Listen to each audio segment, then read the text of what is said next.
Greetings and welcome back to Afrolantican Jurisprudence, episode 15. I'm sorry, episode 14. Episode 14, we're talking about the origins of flossing. Basically, we're going to talk about East Africa and the Swahili City States and the origin of flossing. By the end of this video, you'll know what I mean. Basically, styling and profiling doesn't begin in America or with blacks in the US and what have you. It began thousands and thousands of years. It even began before this period of East Africa below the Nile Valley that we're going to talk about today. But this is a very good way to introduce you guys to East Africa south of the Nile Valley in its basically earliest years, right? So we've talked about the Nile Valley. We talked about the Zanj in our very last episode when we talked about Al-Jahiz. Right? Remember Al-Jahiz and the 9th century MCs that we talked about, and the people of the Zanj who basically took over southern Iraq and created their own state in around 930 or 960 AD. Well, let's talk about where they came from. Right? These people were, some of them were Ethiopians, but many of them came from even further south. So since we've talked about Kemet or Egypt, we've talked about Kush, we've talked about Ethiopia, and now we've talked about the Zanj slightly, but let's go even further south down to present day Kenya, Tanzania, Mozambique, all the way down to Zimbabwe, pulling a little Madagascar. Because we know, in my view, we know very, very, very, very little about those places. There's a lot we talk about the Nile Valley and Egypt and Kush and all that all the time. And then we talk about West Africa. We talk about the empires of Ghana, Mali, Songhai. And we're going to get to those in further episodes. We even talk about Carthage. Talk maybe even a little about the Congo when we talk about Queen Nzinga. But we talk very little about the East African coast, right? And it has its own dynamic history and a very wealthy history, which unfortunately has been attributed to Arabs and others. But if you take a real close look at the historical sources, we see that once again it's not only indigenous Africans that create an intercontinental, not just within Africa, but an intercontinental trading network, but similarly to the rest of Africa, with a governance structure that is very, very familiar. Again, if we could call it the Bantu Constitution, where we have councils of state, we have queen mothers, we have women in very venerated positions. We have the council can impeach the king. We have a tax. We diversify and control many different provinces through taxation. We diversify the economy by taxing each particular city, state, or province or inland nation for their particular goods, and then redistribute it to the rest of the state or empire, if that's what the case may be, so that everyone has a little of what everyone else has, and we have a greater, grander, more diversified economy. And in East Africa, what was that main product that tied it all together was cloth and silk, right? So one of the biggest things about East Africa we're going to learn today is, again, it's famous for its gold, right? We know that people come to Africa for the mineral wealth, have for 2, 3, 4,000 years, not just gold, but iron.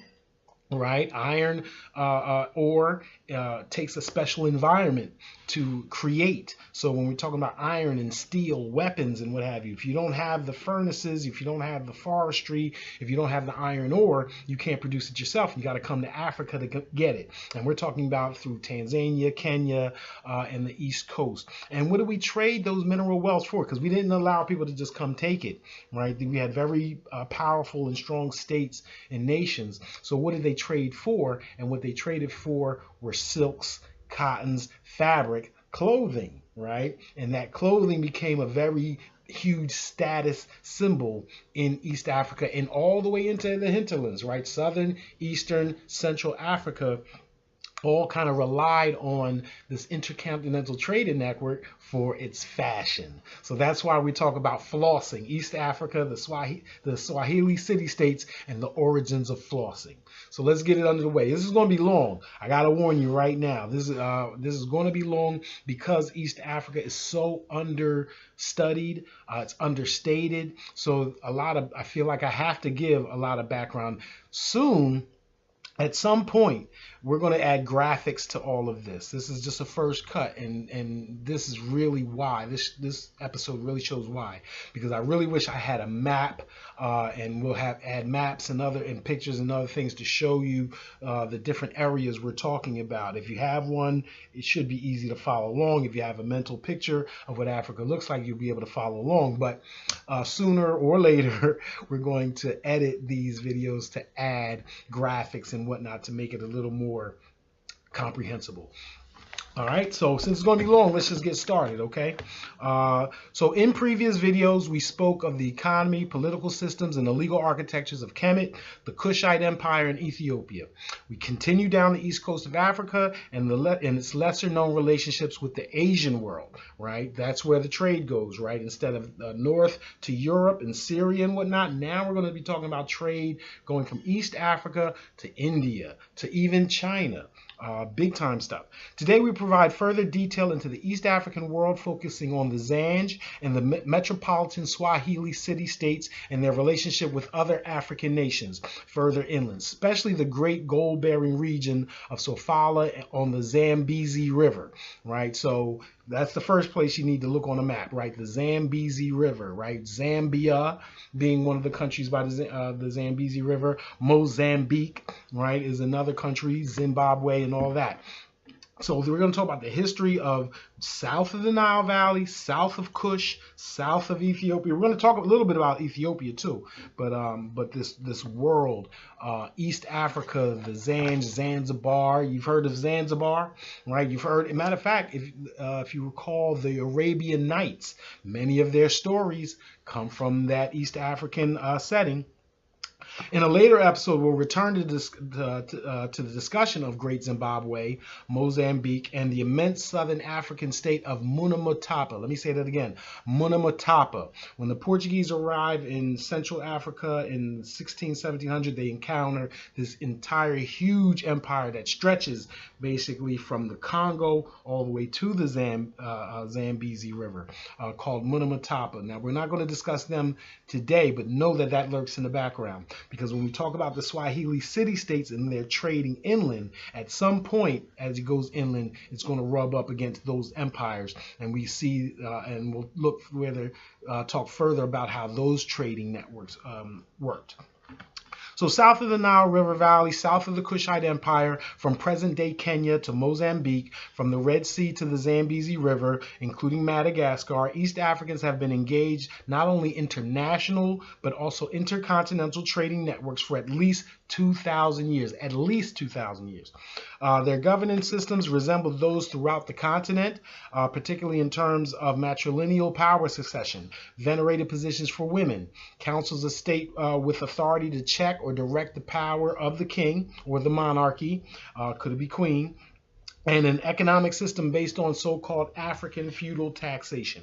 The Swahili states were far, far from subordinated Islamic satellites, right? So we'll talk about the colonial period when first the Portuguese impede on their trading operations, but it's still not complete. But then the Omanis or Muslim traders from Oman, southern Arabia, who are particularly darker of skin, if you want to look at it that way. I know some people do. But it is at that point the governance structures change, and that's what I'm most interested in. Once you interject even a dark skin or quote unquote black Islam to the Eastern African coast and the Swahili states, the governance structures change from matrilineal to patrilineal. There's also councils of state are most times ejected and formed and replaced with caliphs and sheikhs, right? So that's why we're going to draw some distinctions, not because it's less African in a sense, but we're also here talking about African cultural unity, and we want to draw. We're taking pains through all these episodes to draw a picture or describe how these governance systems emanated or originated in the Nile Valley and then spread through the rest of Africa. So here we're talking about the Bantu migration moving down. Okay, in East Africa, we see the origins of flossing, styling, and profiling. With access to the important gold mines of Sofala. Sofala, again, is a region on the Zambezi River in the south, as well as ivory and other exports from the interior. The nations of East Africa prior to the modern era exchanged this natural wealth for imported foreign silks and cotton cloth for making fine robes and other haberdasheries, and spreading those fashions throughout that part of the continent via numerous trade networks existing for hundreds, if not thousands, of miles. Okay, so let's first talk about East Africa in the age of Kemet and Kush, right? There are references to East Africa during those times. First of all, we have to ask the question, how far south was Punt? Right, we know that Punt was visited by Queen Hatshepsut. Punt is also mentioned in the Bible. And we have to ask our question, if Kush extended all the way through Ethiopia, then it stands to reason that Punt might have even been further south down in Kenya. From where in Africa lived the Zanj, who took over southern Iraq for several decades? Some believe the nation of Punt. I'm sorry, I don't want to repeat that. Similarly, it is unclear how far the Kushite Empire extended, and to the extent we know the Kushite Empire reached as far north as Greece and as far as east as Persia, it stands to reason that its southern borders deeply penetrated far to the south, right? And then even further than that, the Greeks understood that there were people, nations below them. There are several ancient references to East Africa south of the Nile Valley. Greek and Roman authors dubbed the area Azania. Let me repeat that. Greek and Roman sources dubbed the area Azania, A-Z-A-N-I-A. And those authors had already described the commercial links between this region and other parts of the Indian Ocean area. So as early as the Greeks and the Romans, prior to the birth of Christ, or prior to the emergence of Christianity, East Africa was a known place, right? Azania, and probably that's where you get it. The Christian Bible speaks of a nation south of the Nile Valley, and I'm going to quote it here. Ah, land of wearing wings, that is beyond the rivers of Cush, which send ambassadors by the sea in vessels of papyrus on the waters. Go, you swift messengers, to a nation tall and smooth, to a people feared near and far, a nation mighty and conquering, whose land the rivers divide. Let me say that one more time, right? Again, this is not just Greek and Roman sources. This is the Bible speaking here. Ah, land of wearing wings, that is beyond the rivers of Cush, which sends ambassadors by the sea. Right, so I think that's really telling us that it's referencing East Africa. In vessels of papyrus on the waters, go, you swift messengers, to a nation tall and smooth. Right, East Africans are known for their height. To a people feared near and far, a nation mighty and conquering, whose land the rivers divide. Interesting. I think that's fascinating stuff. And I believe from Azania we get Zanj, and then later. 1,000 years later, we get Zanzibar. Excuse me. Today, we try to describe the homeland of the Zanj and the East African Swahili City States, noting especially features which signify African cultural unity in terms of governance structures and commitment to equal protection, most often demonstrated by the prevalence of matriarchy, but also including councils of state as opposed to an absolute powerful godlike monarch on the one hand or an Islamic caliph on the other, right? So we're looking for this consistency within of an African governance structure. So let's start with Ethiopia, right? Al-Jahiz distinguishes between Ethiopians and the Zanj, yet clearly identifies them as related peoples. Ethiopia, otherwise known in ancient times as Axum, became the preeminent Nile Valley state after Kemet and Kush, right? Kemet goes back 4,000 or 5,000 BC, or 4,000 or 5,000 years to 3,000 to 4,000 BC. Kush extends even further, right? It's even older than Egypt. We know this, but its heyday where it runs not just Egypt, but all the way up to Persia and to Greece, right? Goes into the second and first millennium BC, after which Ethiopia becomes the preeminent state. And we talked about Queen Makeda, the Queen of Sheba, her relationship with Israel and King Solomon, and we're going to follow upon that, right? And remember, Ethiopia, otherwise known in ancient times as Axum, became the preeminent Nile Valley state. Its rulers attempt to trace their lineage back to a union between King Solomon of Israel and Queen Makeda, the ruler of the extensive Kushite Empire. Only she had the authority as Queen Mother, right, to ordain only male kings to follow her upon Ethiopian throne. The Christian kings of Ethiopia conquered much of Arabia prior to the rise of Islam, taking it from the Persians, and they alone supported the Prophet Muhammad with soldiers when he established Islamic rule there. So Ethiopia is popping in the first 1,000 years after Christ, or after the Christian era. But the tides began turning very shortly after the prophet's death around 702, with dominance over the Red Sea trade routes as the prize. So at first, Ethiopia and Arabia had a very tight relationship. It was the Ethiopians that came and pushed the Persians out. It was the Ethiopians that supported Muhammad when he conquered Mecca and took over Medina. But things changed. Despite the emergence of Christianity and Islam in the Nile Valley and East Africa, both patriarchal constructs, history recounts a famous indigenous queen named Judith, or Gudit, or named Judith, who emerged from the south and ruled over the Ethiopian state for 30 years around 960 AD. I'm just going to read a quote here. I'm going to give you a lot of quotes here. Regarding the land of the Abyssinians, it has been governed for many years now by a woman. She killed the king of the Abyssinians, who was known by the title of Handi. She has hitherto ruled in complete independence over her own country and the areas surrounding the land of the Haddani in the south of Abyssinia. Right, so again, we have this presence of matriarchy that demonstrates a little bit of an African cultural unity. We'll get further into that. Even in parts of Ethiopia that were under Islamic Arabian control, African matriarchy and the relatively high position of women persevered. For example, I'll give you another quote. It should also be noted that women appear to have had some importance in the exercise of political power in the Sultanate of Showa. This is more consistent with Ethiopian custom than with official positions in the Muslim countries.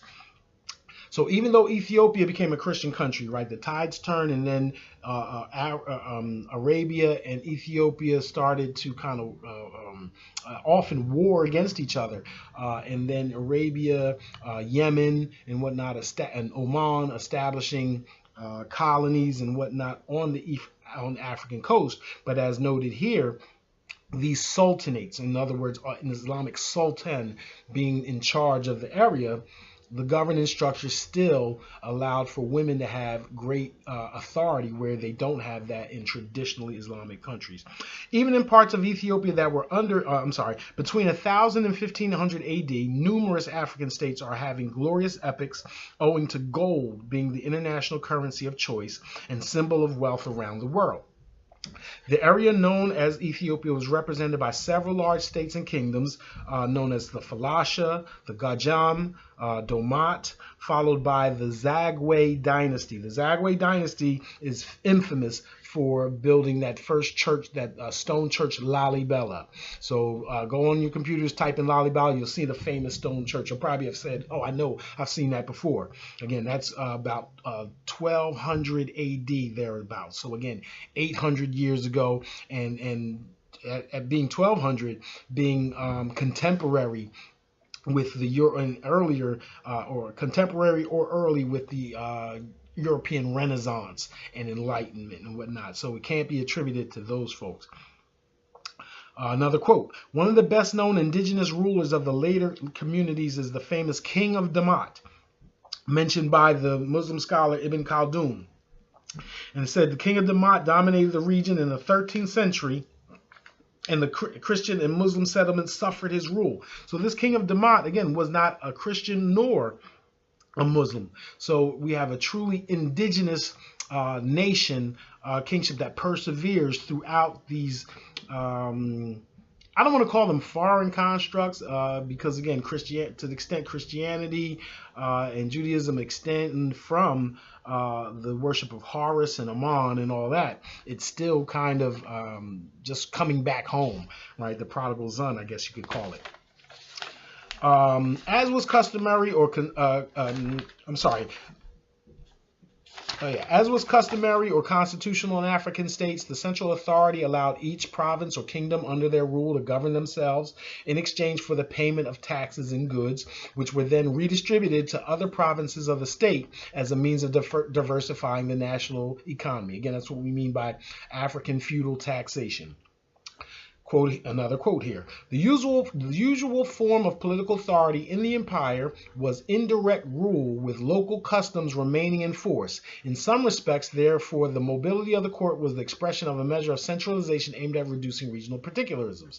Their settlements, which had a strong sense of religious identity, thus moved from paying tribute to the kings of Damat to owing allegiance to the Zagwe. Okay, so that shows our transition from an indigenous rule of Queen Judith, then the kings of Damat, but then we have a return to the Zagwe, reinstalls the Christian Solomonic dynasties of Ethiopia.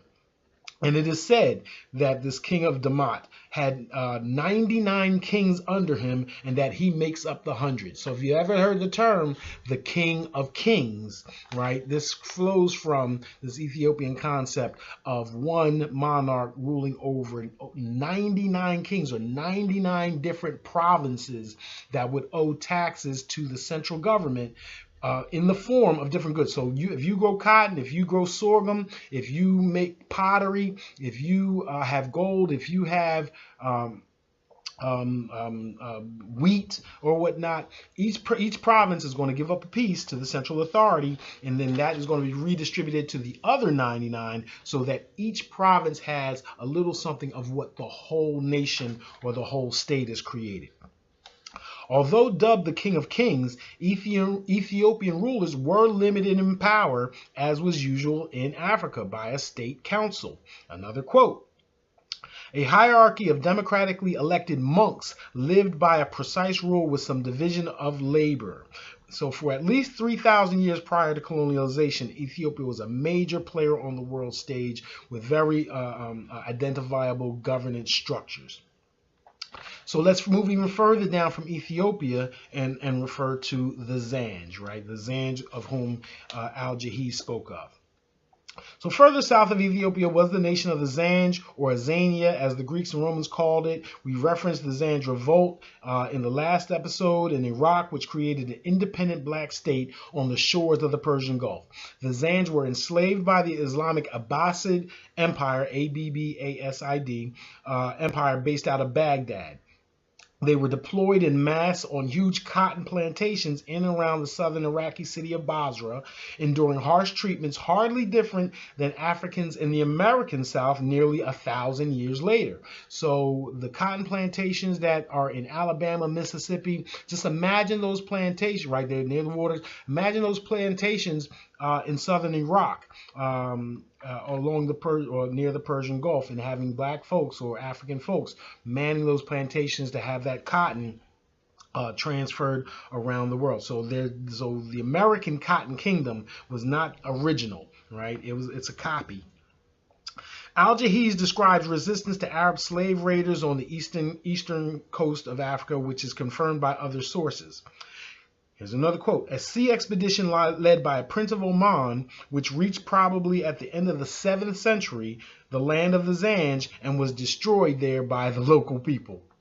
Okay, so we didn't go away willingly, right? So there were slave traders. The Arab Empire did, in fact, transport thousands, perhaps even millions of people from East Africa to Iraq, the Persian Gulf, and elsewhere.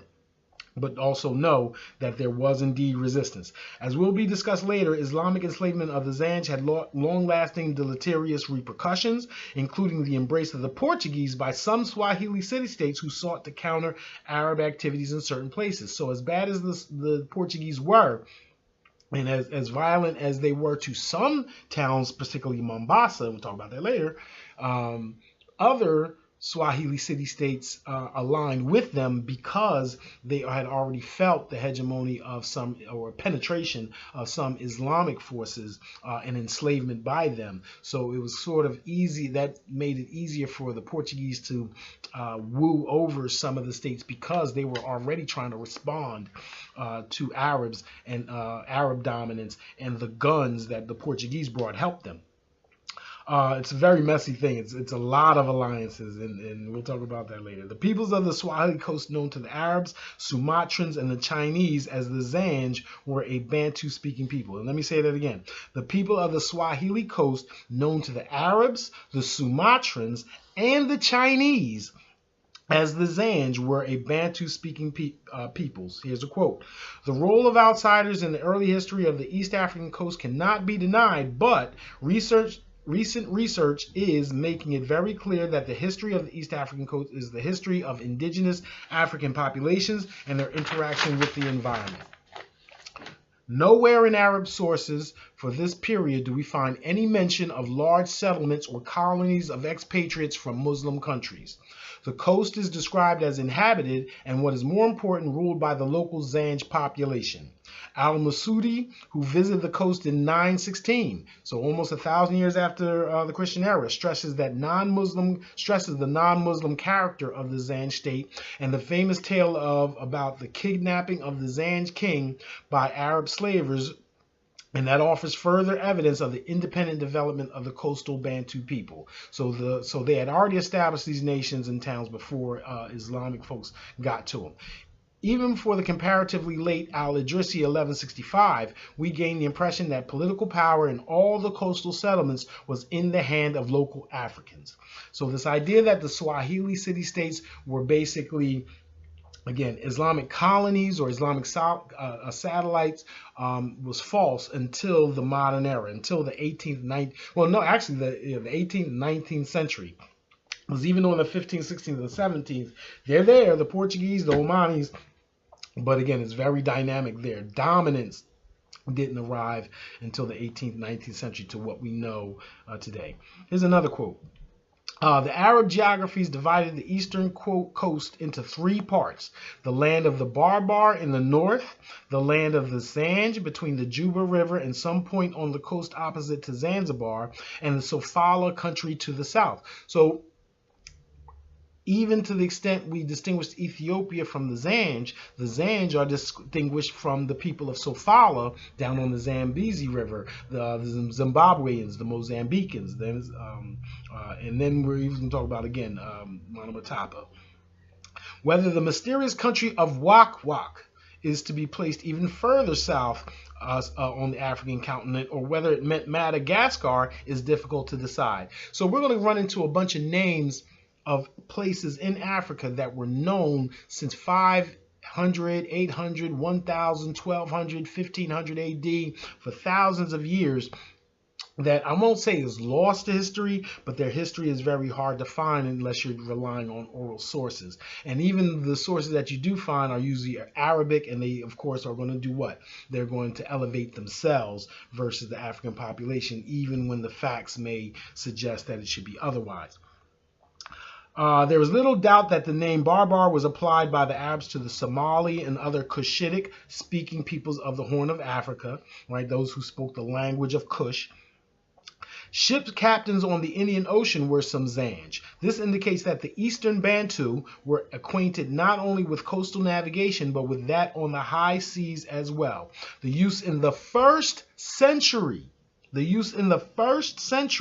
of the boat known as Dao La Mtepe on the Benadir coast in what is now Tanzania is clearly referred to in the Periplus, right? So we're talking all the way 100 AD. Tanzania is known, Azania is known, and not only known, but not just known as a place where we just come to rob it. They are known as traders that trade with India and other folks all through the Indian Ocean networks.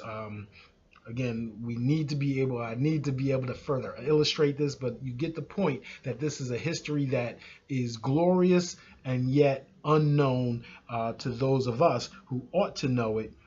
and could get some use from it. The customs of the Zanj form the basis of Swahili state culture, right? The Zanj pop from the Zanj to the Swahili. So you'll hear me later maybe say the words interchangeably, Zanj and Swahili. Now, it is most likely the Swahili, well, we'll talk about the Swahili states being these island nations a little bit later. But right now we're going to talk about how they originated from Azania. Linguistic studies have left no doubt that Kiswahili is a Bantu language, closely related to languages previously spoken along the Somali and northern Kenya coast. And when we talk about Bantu, again, following Sheikh Anta Diop is this metallurgy, right? Iron. Once iron technology arrives and flourishes in the Nile Valley, once Kush becomes internationally famous of it. Some people call Kush the Birmingham of Africa, as if being like England is preeminent. But whatever the case may be, what they mean is it's the place in the world not only where you get the most gold, but where you get the highest quality iron. And that iron is used to make tools and weapons, and it's stronger than bronze, and it will cut you up or whatever. But not only that, it helps you subdue your environment for agriculture. So once this iron technology is developed and for agricultural purposes, Africans in wave after wave migrated further south. People are already there, right? The Twa people and all that, the Khoi and whatnot. But then when we talk about the Bantu speaking people, 75% of Africans to this day speak the Bantu language. How did those folks spread all that language spread all over the continent? And it's through this iron technology that made agriculture and whatnot easier at the further south you went and the further into the interior. And these folks, these Bantu languages, formed the basis for Kiswahili. Again, the art of stone masonry and carpentry was well known along the coast before the coming of the Shirazi, which was not until the 1400s a distinctive Islamic coast civilization differentiated itself. So again, not until 1400 do we see any differentiation, any alteration of traditional Zanj or East African or Azanian culture. And another quote, even the Islam of the coast, when it comes there, bears strong traces of traditional African religions in the province of beliefs and spirits and spirit possession, ancestor worship, and the divination, all of which coexist, of course, with the more orthodox legal tradition. So the word we would use is syncretic, S-Y-N-C-R-E-T-I-C, syncretic, that the religion, Islam as practiced in Africa, not just on East Coast, but when we talk about West Coast, Ghana, Mali, Songhai, people again want to attribute that greatness to, oh, Islam came, Arabs came, instituted Islam, and you just followed their instructions from the Quran. That's not the case. That even in those instances, it was syncretic, that the traditions of Islam had to be facilitated through African customs for the people to accept it. And even then, it was usually the higher ups, the larger masses of people were slower to adopt foreign religions.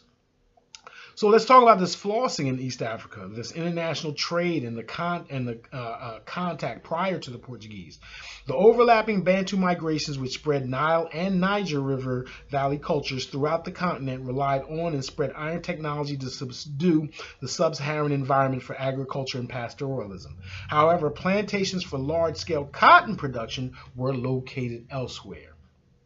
Right, we mentioned how they were brought, the Zanj were brought to Iraq and so other places like India, which meant that, like today, imported clothing were an important status symbol. To be sure, new styles and fashions were introduced regularly. So when we talk about cloth, when we talk about Africans trading iron and gold and whatnot for cloth or silk elsewhere, understand that this is not just a cloth sheet, right? Some would like to think, again, that even in those terms it was primitive. But the records show we're talking about fashion. right? We're talking about metropolitanism. We're talking about different styles. We're talking about the producers getting word year to year to year about what the new styles need to be. So in order to sell those goods in East Africa from last year, right? And then the old styles being penetrated inside. So we have a fashionable world built around gold, iron, and fine clothing and silks. Pate or Pate was one of the most important Swahili city-states and its fashion district. Here's a quote. Both women and men across the Swahili world wore Pate cloth. It found eager buyers as far away as the upper reaches of the Zambezi and later among the Portuguese colonists. Again, the upper reaches of the Zambezi River, right? Not just around the coast, the upper reaches. So we're talking about getting close to what? That empire of Monomatapa that we'll talk about in later episodes. In the 17th century, Pate clothing was so popular in the South that the Portuguese merchants found it difficult to conduct business on the Zambezi River without offering tribute in Pate goods to local rulers. That's a lot to say, right? The trade in clothing, the trade in cloth and silks, the arrival of the Portuguese, and that even though they had been on the east coast, even though the Portuguese had been on the east coast of Africa since the 1400s, 1700, they still are not dominant. They still have to pay tribute to the local rulers in order to do business, right? So we want to make sure we show that even though the Portuguese come along, even though the Amantis come along, the idea that they just wipe everybody out, take over, is just too simplistic of a rendition on East African history, that East African indigenous folks held on for hundreds, if not thousands of years to control their environment. So when it comes to styling and profiling, East Africans were engaged in an intercontinental fashion network. Africans exchanged their abundances of gold and ivory primarily for silks and clothes from a city in western India known as Gujarat. I'm probably saying that wrong, but that's what I'm going to go with right now, Gujarat, as well as other places in southern Asia. Here's a quote. On the northern coast, the largest polities of Kilwa, Mombasa, Malindi, and Pate enjoyed regular and direct relations with both Southeast Africa and distant Indian Ocean ports. The most economically important among these distant port cities were those of Gujarat in northwest India. Cambay, Jew, and Surat supplied the Swahili world with the largest share of cloth, which was the most important category of imported goods and critical to local and social and political relationships, right? We'll even talk about the fact that cloth, pieces of cloth dyed cloth became money, currency, right? Isn't that interesting? Again, if you look at your money, United States money, what is it? It's tree bark, right? It's just a piece of wood, paper with dye on it. Right? If you look at it that way, anything can be money so long as it's identifiable. We'll talk about that a little, but our history is so amazing. Let me just keep going further. For the southern Swahili coast and Portuguese Mozambique in the 18th and early 19th century, Gujarati Vinaya cloth merchants with information supplied by local interlocutors regularly relayed shifts in African demand to manufacturers in Gujarat. Weavers then made adjustments to cloth designs and sent those desired articles the following trading season. So in the 20th century in America, right, it was thought that Paris, right? Paris was the fashion capital of the world. And to get your clothing, not just from New York, but from these designers in Paris was the thing, right? Well, that's what we're describing here. That if you had gold, if you were a wealthy person in East Africa, the big thing to have was Gujarati or Indian cloth, Gujarati silk and whatnot. And not only that, different styles from year to year to year, right? Because I can't have the old stuff that other people are wearing that we send further up the Zambezi River. I got to have the new stuff, styling and profiling. Trade with inland African nations occurred most extensively via Sofala, the gold-bearing region of the Zambezi River. Again, that's where the gold is, right? It's not everywhere, although there is a lot of gold, but The Zambezi River has a region named Sofala that was just world famous for its gold mines, right? And that attracts all this trade, that attracts all this stuff. But again, it's not dominated by others. We got it. Here's a quote from Al-Idrisi. Although Al-Idris wrote about the coastal towns of Jata and Dahuta, which have not yet been identified but were presumably somewhere on the Mozambique coast, as being the places where gold was found, it is evident from all other written sources that the main gold mines were located in the interior of the Sofala country and that the coastal settlements served only as export ports. Know that we never, whether it's West Africa, whether it's Northeast Africa, South Africa, we never let non-Africans know exactly where the gold was. Right? Even in periods that they had to wait on the coast and then trade for it, while the inland nations brought it out from wherever it might be. As a matter of fact, Islamic sources in West Africa up until the 1400s believed that gold grew out of the ground because we would never even let them know where to find it. They had to trade it through middlemen. Al-Biruni reports that gold in Sofala was found in the form of grains. The same kind has been discovered in the Zimbabwe archaeological complex. So we're just showing you this interrelated network. Sofala was famous for its gold. This country designated the whole stretch of the coast between Panjani and southern Mozambique. The Sofala peoples were akin to the Zanj and engaged in trading relations with traders coming from Arab countries and India.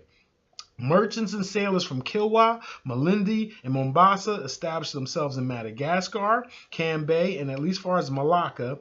Eastern of African seafarers ventured south as well, perhaps even to the Western Cape. When we're talking about the Western Cape, we're talking about basically South Africa, present-day South Africa.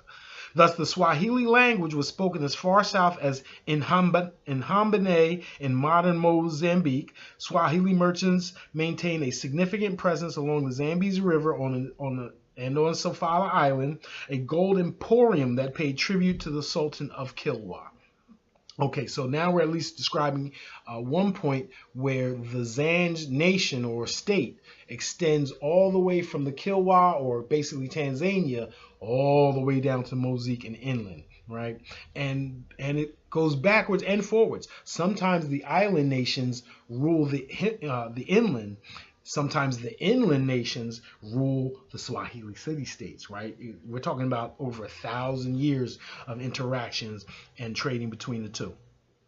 To the west, Swahili merchants were scattered deep into Sofala hinterland and the Zimbabwe plateau. Again, to the west, Swahili merchants were scattered deep into the Sofala hinterland and Zimbabwe plateau, which means at some point you're going to run into the nation of Congo, the nation of Monomotapa, and others.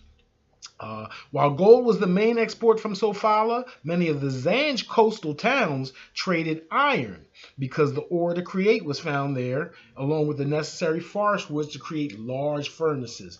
This is an interesting thing if we ever want to study deforestation in ancient Africa, because I think being the place for all these iron mines and production, it would stand to reason that sometimes we might have overdid it and perhaps some deforesting occurred.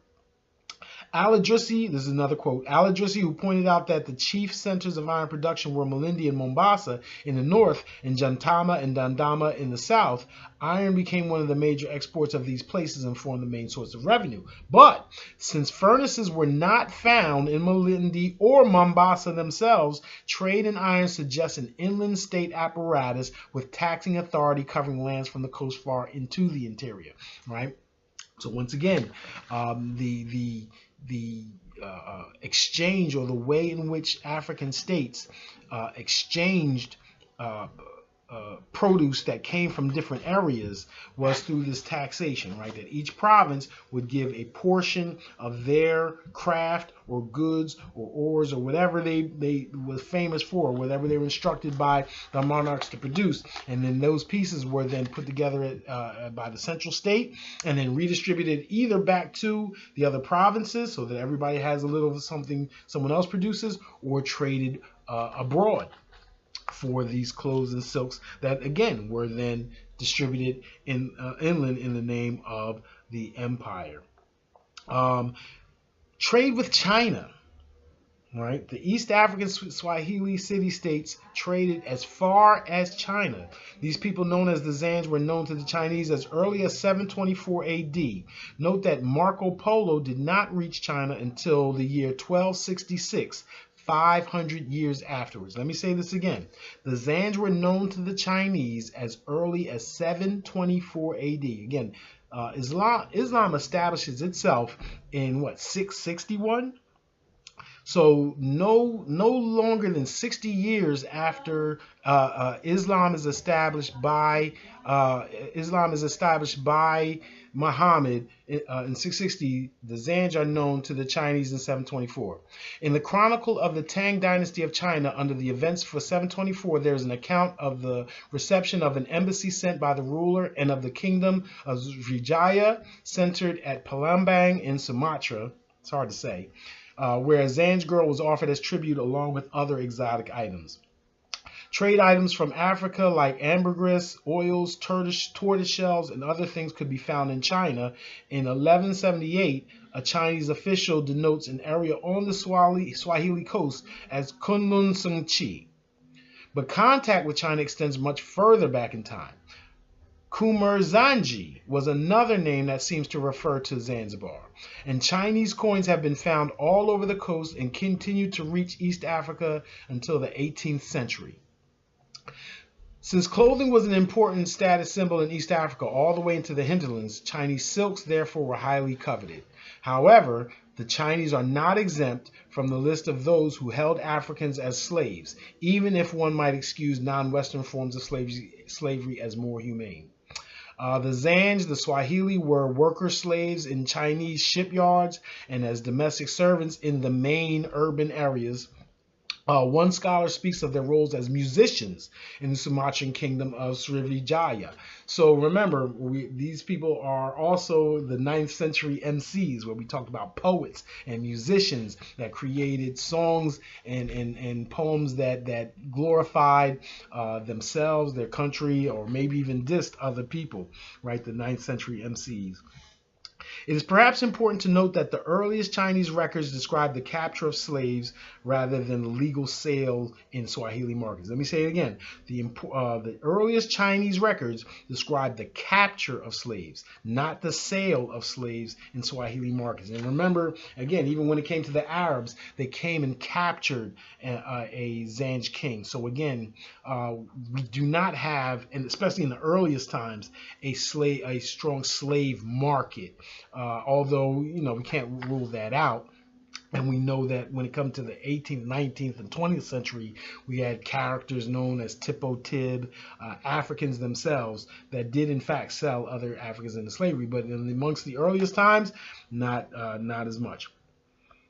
For whatever reason, there seems to be little contact between the Zanj and Persia. I'm not sure why. Coastal trading towns of the Zanj, so by the 9th century, 900 AD or 800 AD, most of the East African coastal towns were inhabited by the Swahili. The degree of affluence differed from one to another depending on their social organization and economic activities. At this time, the main coastal trading centers were Mogadishu, Marca, Brava, Mombasa, Manda or Malindi, and Unguja. Unkua were founded and expanded, and before the 11th century, prominent towns seem to have been Manda in the Lamu archipelago and Kanbalu, otherwise known as Pemba. I know these names sound strange, but we need to know our places, right? So we're just going to have to bear with me for a minute. So Pemba is specifically named by Al-Jahiz as a city of the Zanj, right? If you recall our discussion about where the Zanj came from, Pemba or Kambalu is specifically mentioned. And again, Kambalu also sounds like what the Chinese described as Kunlun Sungchi. The coastal settlements were always, this is another quote, the coastal settlements were always self-governing and generally independent, their links with each other following various patterns of alliance and hostility. From time to time, Kilwa, Pate, and Mombasa attained a precarious hegemony when they were powerful enough to exact tribute from each other. Right? So sometimes they were independent of each other. Sometimes one city-state ruled over the others, but it took thousands of years before them to come completely under foreign control. The relationship between the Swahili states and the nations of Zimbabwe and Sumatra are not fully explored yet. The Portuguese, they emerged in the 15th century. Another quote here: the Portuguese integrated into the pre-existing Indian Ocean economic system. More precisely, Portuguese factors dependent on Gujarati textiles, right, that stuff from India, and Swahili merchants to secure gold and other African exports. Swahili merchants of Kilwa and Sofala received cloth on credit, often by Luso Indians, and took it far inland to the markets of Manica, Butua, Tete, and Sena. Right? So these are, again, African coastal trading towns or African nations that are even further inland in Southeast Africa and East Africa that we should know so much more about, because as you see, what's going on there is pretty dynamic. Unlike our previous discussions of Kemet and Kush, the Swahili city-states were generally citified or metropolitan islands off the coast of East Africa that claimed very little territory inland, and they had very little taxing authority over inland nations. Meanwhile, evidence shows that mainland nations often held Swahili city-states within their taxing jurisdiction. So it's really interesting to read the sources and try to determine where the power lie. But again, you know me, I focus on taxation. If you have the power to tax, if you are bringing in goods from other places and then redistributing them to or other provinces, that strongly suggests that that's where the power is, that's where the base is, that's where the state apparatus is strongest. Although such polities claimed little territory, they benefited greatly as conduits for Eastern African consumer demands and extra African demands from regional products. Swahili polities occupied an advantageous position at the intersection of Eastern Africa, Indian Ocean, and Red Sea economic spheres. Powerful city-states such as Mombasa and Kilwa demanded tribute from other Swahili polities and islands. These states also depended on the productive capacity of hinterland agricultural zones, right? We need your agriculture from inside, including mainland economic partners. To facilitate such relationships, powerful city-states frequently themselves paid tribute, often in the form of cloth, to their mainland economic partners. Let me say that again.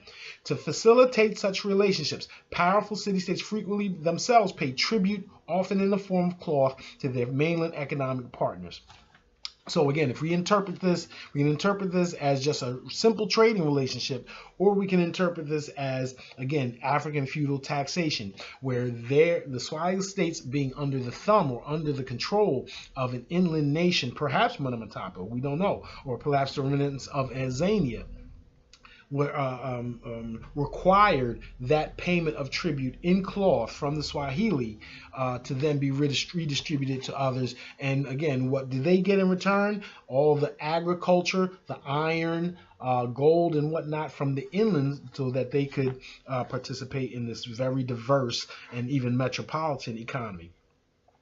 And we know that this is more than barter, right? I spoke about currency. So let's talk about how they would exchange these goods, because on the one hand we have a state apparatus where we bring your goods to the central government and redistribute them, but we also seem to have a lot of private commercial contact at this time. And this private commercial contact, the evidence in my view shows that it involved private transactions with quote-unquote money, right, currency. And the currency Africans typically used were cowrie shells, right, beads, right? Not because these things were valuable, but it's because they were functionable. Let's talk about this for a second. Beginning in the 16th century, Yao traders pioneered new roads to the coast. Yao, another African nation inland that we need to know more about. They expanded these in the 18th century and so breathed new life into the Kilwa region. From the end of the century, Swahili also began to ply these routes. Though ivory would be Eastern Africa's most common high-value export, the early modern period saw an increase in cowrie exports from Zanzibar and Zwanzi, right? Keep that in the back of your mind about cowrie shells. Enterprising regional traders and seeking cloth, beads, and brass wire pioneered caravan routes to the coast. Nyamwezi merchants expanded an older trade route in trade in Swahili polities and the intercontinental ocean interface salt and iron across central Tanzania to include the Swahili towns of the central coast. Cloth, beads, brass wire, we find them in tombs, we find them in cemeteries, we find them in temples and whatnot, ancient stuff from West Africa to Kush to Kemet and whatnot. And the thing about money is it just needs to be scarce and non-counterfeitable. But here's the thing, gold is so plentiful, it can't be currency in Kilwa. It can't be currency in other places because there's too much of it. Beads and cowrie shells coming from a very specific place is scarce and it can't be counterfeited. So it functions very, very well and you can carry it. You can carry it, but you can also conceal it. So it functions very, very well as money. Brass wire, copper wire was actually more scarce and therefore more valuable than gold because gold is everywhere in Africa. So when we see this often, I see trade, I see currency, I see money. So we've mentioned a lot of the Swahili states and we mentioned a lot of the inland places as well. So let's go through the Swahili city states, right? Let's name them because there's several. Mogadishu. Well, Mogadishu is not one of the Swahili states. It's a little further north, but it sat between Ethiopia and the Isles of East Africa and was renowned for its metropolitan, its urbanity. Quote that we can ascribe to Mogadishu: the town was under the authority of a sheikh assisted by viziers, right? So that suggests an Islamic construct. It was dominated by an aristocracy of merchants and lawyers and officials and enjoyed extraordinary international fame for the urbanity and generous hospitality of its inhabitants. But the original African language and the related social and cultural structures remained very much alive, right? So again, even though they had sheikhs, even though they had viziers, even though there was a penetration of Islam at the top, the original African language and the related social and cultural structures remain very much alive.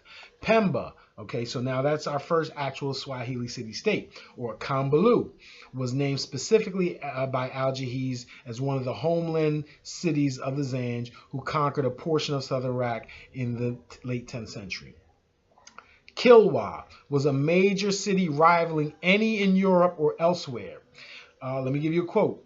In the 14th century, Kilwa became a large town with stone houses. Let me say that again. In the 14th century, right, the 1300s, Kilwa became a large town with stone houses. The 15th century brought further improvements in building methods. From this time, the mortar was poured into casings and rubble was added. These buildings were in no way inferior to those of Portugal, say the first European travelers who were also impressed by the wealth of the inhabitants. The elegance of their clothes made of gold embroidered silk and cotton cloth. Let me say that again because we're talking about styling, profiling, and flossing. The elegance of their clothes made of gold embroidered silk and cotton cloth. So again, we're taking the silk, we're taking that cotton, we're interlacing gold and all that stuff with it, looking fly. Further research is underway demonstrating that the urban dynasties and principalities of these regions were in fact of African origin. And again, let's talk about this currency again, because Kilwa is a major spot. Cowrie shells, beads, copper wire, raffia squares. The abundance of gold at Kilwa nevertheless precluded it being used as a medium of payment. That's not me, I'm quoting this. The abundance of gold at Kilwa nevertheless precluded it being used as a medium of payment. That is why cowrie shells, beads, copper wire, and others are so important, because that becomes the medium of exchange. Not that it's valuable in and of itself. Again, your dollar bill, your $20 bill, your $1,000 bill, I don't care how the denomination, how high the denomination is, it's still just a piece of paper with dye on it, right? And the fact that it's controlled, that it's scarce, and that it's recognized by others as a medium of payment is what makes it money, right? The fact that the state requires others to respect it, right? Therefore, Africans across the continent used other materials as money. The key was for these items to be relatively scarce, uncounterfeitable, and easy to carry.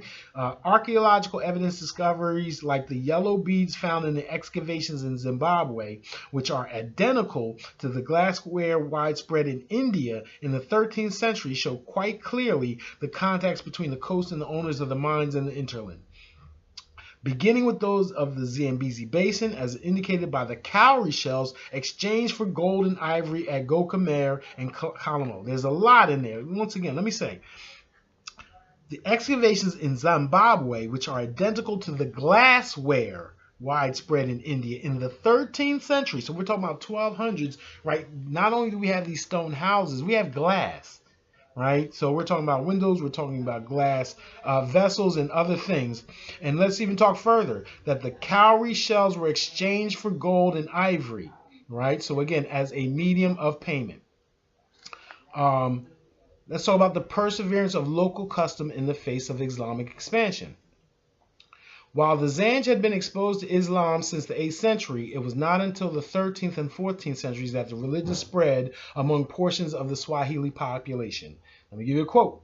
In the 14th century, Mogadishu is described by Ibn Battuta as a profoundly Islamicized town. He says of the inhabitants of Kilwa that faith and righteousness are their foremost qualities.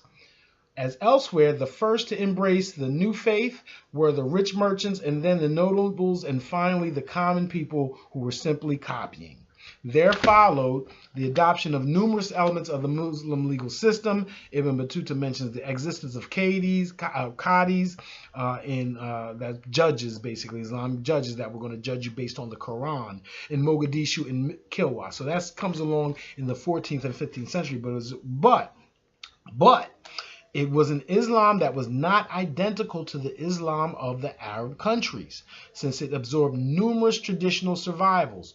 What was important was to appear as a disciple of Islam and thus to profess new allegiances, because that would get you into the intercontinental trading networks. But the Swahili version of the Kilwa Chronicle and the Pate Chronicle make the first sultan a Persian who married the daughter of the local chief. This is what happened in many other towns. Thus, the adoption of the local rule for transferring power makes it possible to conclude that the organization of the state was local in origin, despite the apparent and official dominion of Islam and its customs. All right, so we're just describing the town of Kilwa. All of that was just to describe the stone houses, the glasswares, the immense wealth of Kilwa. What about Mombasa? Mombasa was perhaps the most important of the Swahili city-states during pre-colonial times. Vasco da Gama's bombardment of Mombasa in the 1500s and the inhumane brutality of the Portuguese is well documented.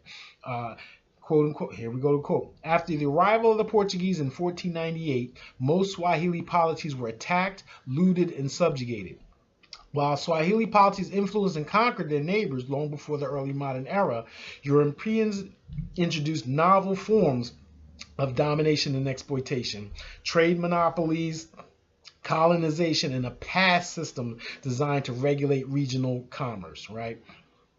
So we have the Portuguese coming in, taking over, but we see that the resistance puts them in their place, at least in some places.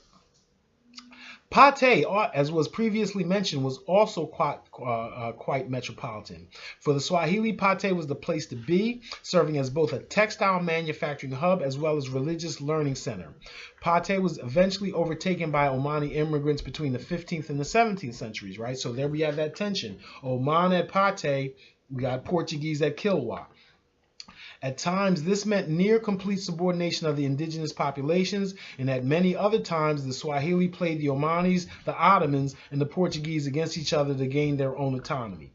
Pate is where one would find the Swahili MCs. So again, this idea of musicians that have poems and whatnot, basically rappers with MCs. The apex of classical Swahili poetry defined the work of Pate and Mombasa poets such as Said Ali bin Nasir, Mwana Kupana, and Muyaka bin Haji. Now, note that as much as, again, we see an Islamic influence, the perseverance of African customs is replete. That the indigenous peoples follow their tenets of traditional African constitutionalism is demonstrated by the insertion of patrilineal legal and power succession systems by Omani peoples who settled in Pate, right? So in other words, if they injected patrilineal systems, then that means they're replacing what? Matrilineal systems. Like the earlier Zanj, the Muslim Swahili of Pate did not swear allegiance to an Islamic caliphate. They were Kharijites, right? Kharijites within Islam get a very bad reputation as heretics, right? But the bottom line is they not only don't respond to a caliph, right? They don't pay taxes to that caliph. And anybody whoever is the most able can become leader instead of just being installed by the leading Islamic society, whether it be in Mecca, whether it be in Syria or other places. Their religious tolerance helped make, and this religious tolerance was important because it made Pate the academic center for East Africa. Here's a quote. Pate, for instance, became a hub for learned religious figures. Hailing from the Hadramaut and Barawa, or Brava, Pate was thus a crucial node linking the Arabian Sea, the southern Swahili coast, and the Comoros. Swahili interest in Hadrami intellectual currents encouraged religious scholars and healers to settle in many Swahili polities, scholars and doctors, to settle in many Swahili polities. That's how you got to read history sometimes. You got to just replace certain words when you know that it's Europeans trying to diss us. Scholars and doctors to settle in many Swahili polities. Religious elites founded branches of their Sufi order, the Alawiya, across East Africa. They encouraged local literacy and scholarship. Excuse me. They encouraged local literacy and scholarship, and so gained followers and prestige as far south as Ngazija, or Grand Comore. These groups affected both social practices and law. In some instances, they joined or even superseded royal lineages. So that's how we describe this syncretic, S-Y-N-C-R-E-T-I-C, syncretic or syncretism, right, where the traditions of the past meld with the Islam of the past. How the Nation of Islam in the United States, right, is a syncretic example of syncretism, of how traditional Islam was adopted by black folks in the United States, but with our own twist, right? Malindi was a rival to Mombasa, which the Portuguese exploited to foment division amongst the Swahili. So because of their beef between Malindi and Mombasa, we see that divide and conquer, more or less, right? That if I can divide you two, if I can gain access to one, then I can have two join against the other. Malindi patricians saw the Portuguese as potential allies in wresting the lucrative Gujarati trade from Mombasa, right? Gujarati is where we get the cloth. In India, that's where we get the fly gear. Thus, when Portuguese interlopers arrived at Malindi in the wake of the Mombasa attack, the city-state offered its assistance and allegiance. But soon after, we know what's going to happen, right? As soon as you help the Portuguese, what are they going to do? They're going to turn on you. Soon after the Malindian royal house gained the Mombasan throne, the captain of Mombasa, when we say captain, the Portuguese captain of Mombasa, orchestrated the murder of Yusuf's father, a rash action based on rumors that he was planning a rebellion. Though a Portuguese tribunal later confirmed the deceased sultan's innocence, Yusuf was sent to Gao. There, missionaries groomed the young prince to become a malleable figurehead, right? So he's captured. They want to train him up in the European way. On his return to Mombasa, Yusuf witnessed the restrictions placed upon even the most privileged Swahili leaders, as well as the indignities they suffered at the hand of the Portuguese. But in 1631, the sultan rebels, right? He renounces Christianity. He reclaims the name Yusuf bin Hassan. With Musungulo, right? Musungulo is an inland nation. With Musangula allies from the city's hinterland, Sultan Yusuf regained control of Mombasa and entreated all Christians to convert to Islam. Now we have our freedom and our law, he explained to a relative who was reluctant to give up Christianity. The rebellion soon spread well beyond Mombasa. Okay, so now we have Malindi and Mombasa together, throwing off the yoke of the Portuguese, right? But again, is it in the name of Islam? Is it in the name of indigenous nations, right? It's all very complicated. Zanzibar. So now let's talk about Zanzibar. Zanzibar became the most famous of the Swahili city states after the emergence of Omani or Arabian colonialism in the 19th century. It became the Islamic hub for control over that area, leading to the false impression that the region had always been controlled by either the Portuguese or Arabians. But the fact that so-called hereditary rulers had to be subdued as late as the 19th century means that resistance and autonomy were oftentimes seized and enjoyed by the native Swahili. I always give you a quote.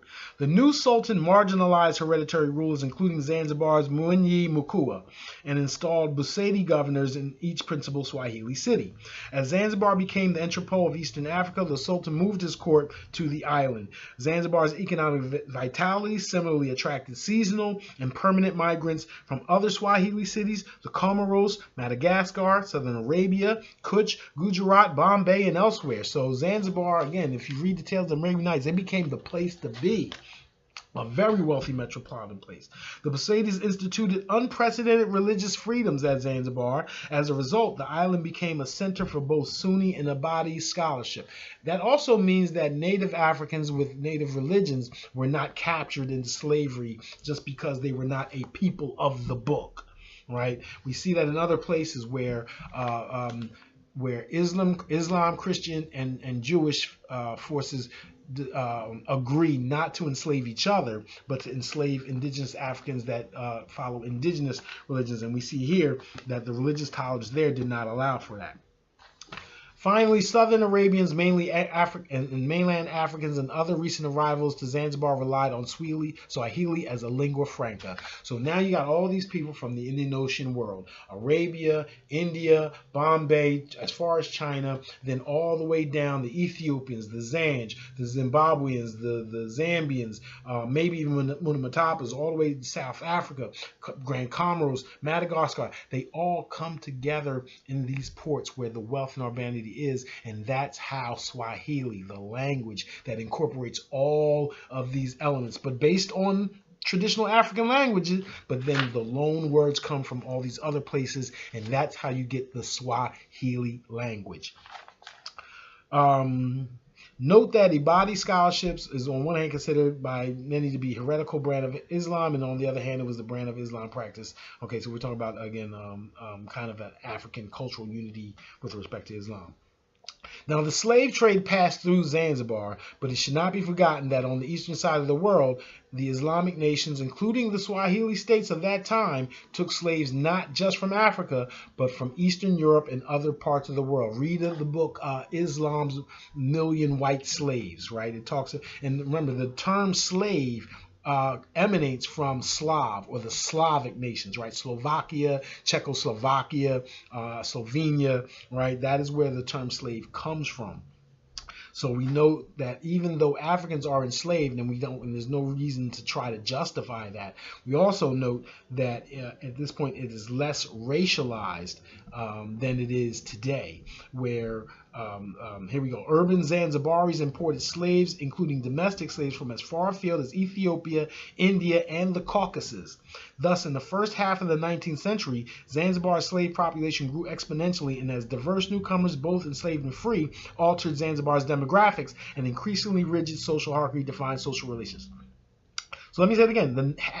We're talking about Ethiopian, Indian, and Caucasian slaves in the first half of the 19th century. The 19th century, we're talking about 1800 to 1850. This is the height of Cotton Kingdom slavery in the United States of America. And you would think that black folks all over the world are subjugated just like we were. But this is not true. And this is the importance of an Afrocentric perspective. Just because this is what happened to us doesn't mean it was happening to every black person, every African, everywhere. and that on the east coast of Africa, slavery did exist. It is disgusting, but at the same time, it was less racialized, where we had where you would actually find white slaves. Other Swahili city states would be Lamu. There would be Faza, which engaged in a furious rebellion against the Portuguese in the 16th century. Nzwani, Mozambique Island. Direct trade, let's give you a quote. Direct trade between Mozambique Island and Makua-speaking northern Mozambique and from Kilwa to Lake Malawi acted as conveyor belts, bringing human captives and ivory to the coast and delivering consumer goods, notably Gujarati and Kuchi cloth, to the interior. The Comoros Islands in Madagascar. So again, you see the vast nation of Madagascar, often attributed again to Indians and others.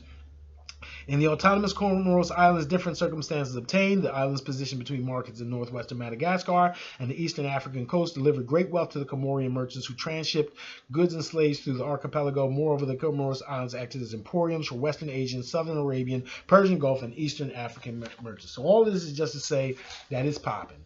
Right, it's an international trading network that rivals any place in the world at the time. Right, in the 17th, 18th, 19th century. Europe has nothing on East Africa at this time. Okay, so now let's talk about the end, right? It was glorious. We went all the way from Ethiopia prior to the Christian era to the first 100 years, the rise of Islam in 600, the revolt of the Zanj in Basra, the empire of Judith, right, as she takes over Ethiopia. We talk about the 9th century MCs. We talk about the Zagwe dynasty, and when all of these things about trading between the Swahili states and the Indian coast, right? Flossing with gold, silks, gold embroidered and whatnot. But we know that at a certain point, when we get to the 19th and 20th century, we have basically ubiquitous European colonialism. By the end of the 16th century, nearly all Swahili polities were subject at first to a single political entity, the Portuguese, right? That's at first. But then the Ottomans come in 1580, the Swahili world became part of a renewed Ottoman geopolitical initiative that aimed to dismantle Portugal's Indian Ocean Empire. Where are the Ottomans? The Ottomans are based out of Turkey. The Hittites, when we talked about the Kush and Kemet, the Hittites were basically based out of Turkey, and so 1,000 or basically 2,000 years later, these folks are known as the Ottomans. In the 1580, with control of the Red Sea and a naval base in Yemen, Ottoman strategists in Mocha turned their attention to East Africa. Setting out from southern Arabia in early 1586, Commander Mir Ali Burj traveled down the Swahili coast and gained the allegiance of most polities before returning to Yemen. How did he gain this allegiance? By promising to eject the Portuguese. So you could say that we should deal with itself or whatever, but you got to understand at this point, 1580, we have the introduction of firearms and guns from the north. And so when we talk about steel and iron being African preeminence in the world as far as technology is concerned, now we see the switch, right? Whereas iron and all these other things become the preeminent goods or sophistication of or earmark of civilization. Now we have guns, and once you have guns as a military weapon that can overtake what? Iron swords, you have a new dominance, and those people feel superior to others. And so you have guns from the Ottoman Empire on the one side, you have guns or cannons from the Portuguese on the other side, you have Africans trapped in the middle, but not just trapped, playing both sides against each other at times. So yes, at times they're subjugated by the Portuguese, sometimes they're subjugated by the Ottomans, but at many times they're playing the two between against each other. In a surprising turn of events, Zimba raiders, allied with the Portuguese, forced the Ottomans from their stronghold. Now again, that must be a considerable force, because it's likely that the Zimba were previously the objects of Islamic slavery in Iraq, right? So you got to imagine that while some places preferred the Ottomans over the Portuguese, remember the Zanj, millions of them were enslaved in Iraq. So you could imagine that for hundreds, if not hundreds and hundreds of centuries of years, their resistance to Islam, and again, Islam did not penetrate the Swahili city states till the 13th, 14th century, right? Because of that former enslavement. So when the Portuguese come, they find folks that are willing to help them fight the Ottomans, fight the Islamic Empire. And these were called the Zimba, right? Now, is that the Zimba from Zimbabwe? With the defeat of the Ottomans, Portuguese officials fortified Mombasa, right? So the Ottomans, with the help of Zimbabweans, they eject the Ottomans. We keep going back and forth, completing the seeming impregnable citadel of Fort Jesus in 1596. Hold on to that for a minute. Fort Jesus in 1596. Just remember that. The Portuguese presence among the Swahili world nevertheless remained minimal, right? So we're not talking, so once again, we're not talking about colonies yet. We're not talking about thousands of Portuguese coming to the East Africa and living there and taking over. We have this Portuguese coming with guns and cannons and basically, as the Junior Black Mafia in Philadelphia would say, get down or lay down. Right? So they would blow up your whole town if you did not align with them. But if you did, you were then more or less allowed to rule your own country so long as you paid taxes to them. It was a very similar custom. So the second fall of Mombasa in 1837, so when Portuguese established Fort Jesus in 1596, but again, this tension doesn't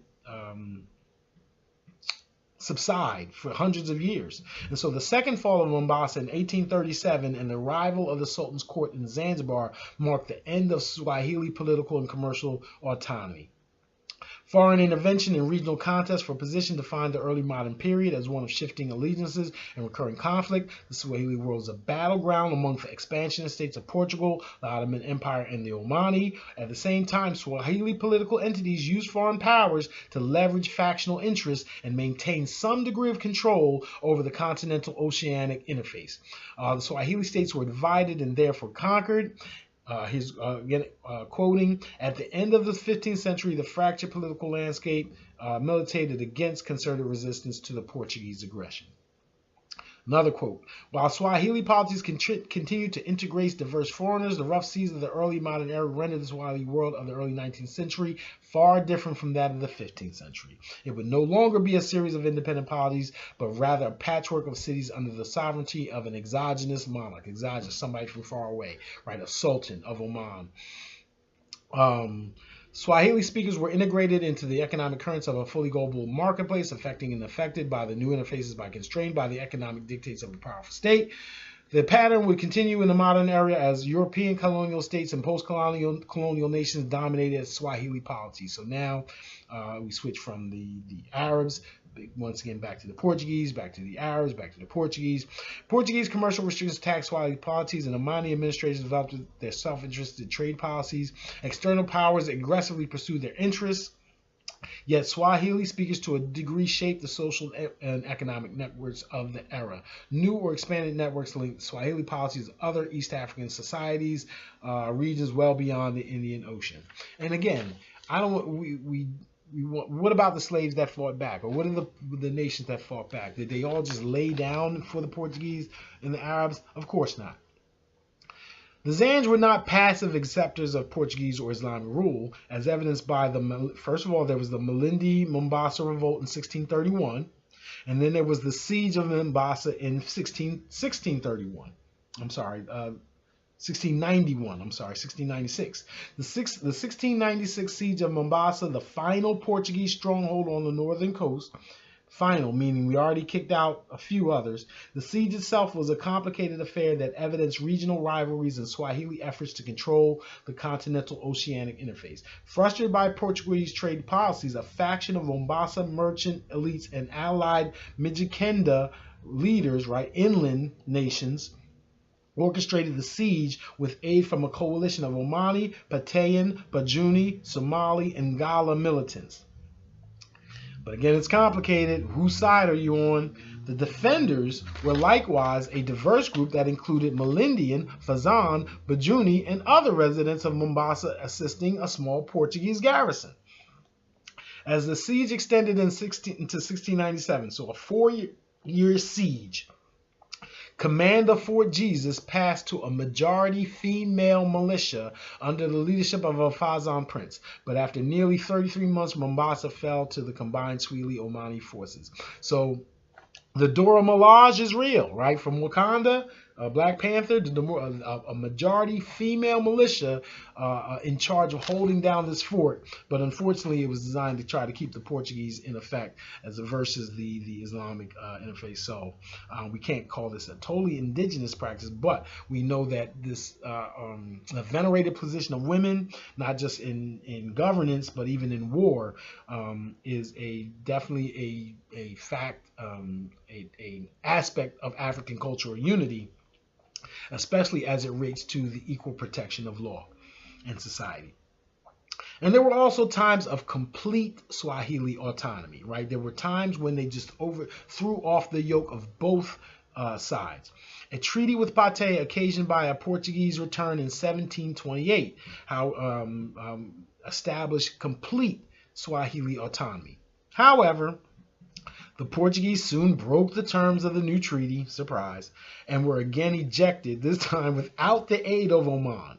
And for the next 3 decades, Swahili polities on the North Coast maintained near complete political and commercial autonomy, right? So for the next 3 decades, for about 30 years,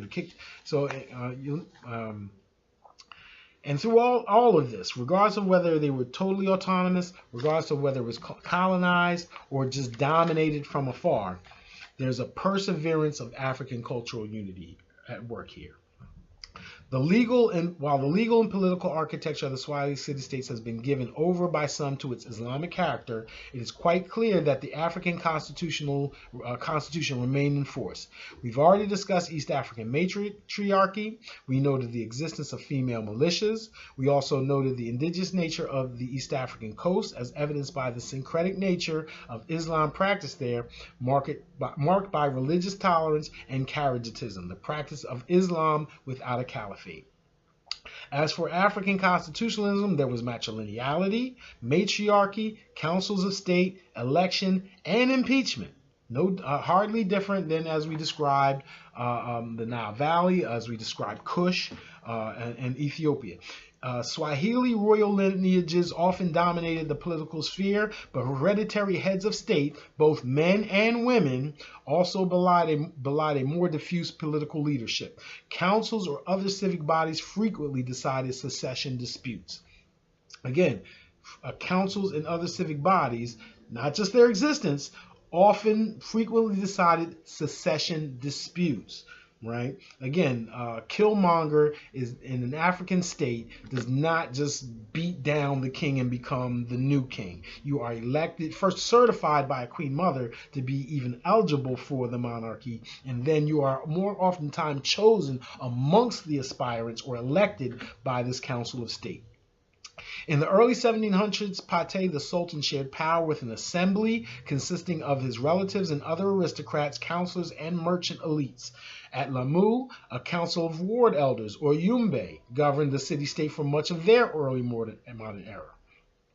Patricians frequently deposed hereditary heads of states as well. So again, we have the common practice of king killing or impeachment. The notion of the all-powerful God king in Africa is false, or you could say it's instituted by this new era where, again, colonial and neo-colonial forces allow certain presidents or whatnot to be heads of states for 50, 60, 70 years. In true African spirit, these folks could be deposed. Killmonger, the Dora Milaje, the Queen Mother, they were empowered to impeach Killmonger in the movie Black Panther. So that to me is I don't want to call it a failing of the movie because I love the movie. I'm just saying we need to be a little more present African statehood with a little more sophistication than the movie did. Both Swahili local histories and Portuguese observers recorded that while diverse foreigners integrated into Swahili polities, the local lineage of any political aspirant was a strong legitimating factor in claims to political power. So that is a brief, I don't know about brief, right, about 90 minutes. That is a description of East Africa from, let's say, 100 BC to 1900 AD, before this modern European colonialism and now this kind of post-colonial reemergence and reestablishment of African statehood. We see that African cultural unity is very much described, especially when we talk about the nations inland. We wish we could know, the goal is to know even more about those inland nations. We'll return to East Africa with the creation of Rwanda and Burundi and all those other nations. We'll return to this in later episodes to describe Great Zimbabwe, to describe Munamatapa. I keep mentioning that term because it's such a vast empire that most of us didn't know. I didn't even know of its existence for most of my adult life, and we should all be embarrassed about that, right? Not just angry at someone else for not teaching it to us, but angry at ourselves or disappointed in ourselves for not having done enough research to find it, because it's there. Once you find it, you'll be awash in the information. So we're going to wrap this up. We're going to go on to episode 15 and go up to North Africa. So we went down from the Nile Valley towards East Africa. Now we're going to go from the Nile Valley westward and talk about Numidia, Carthage, and whatnot. And again, trying to find pieces of African cultural unity, because most times those areas are assigned. Its greatness is assigned to others, right? Hannibal being considered white, or the Moors being considered entirely Arab, when we know that the indigenous character of those nations can be found if we look deep enough into the history. And we do all this, as Marcus Garvey might say, if we knew the greatness from which we came, we would be less apt to disrespect ourselves. So we're going to close this up, and I'll see you later for episode 15. Hotep.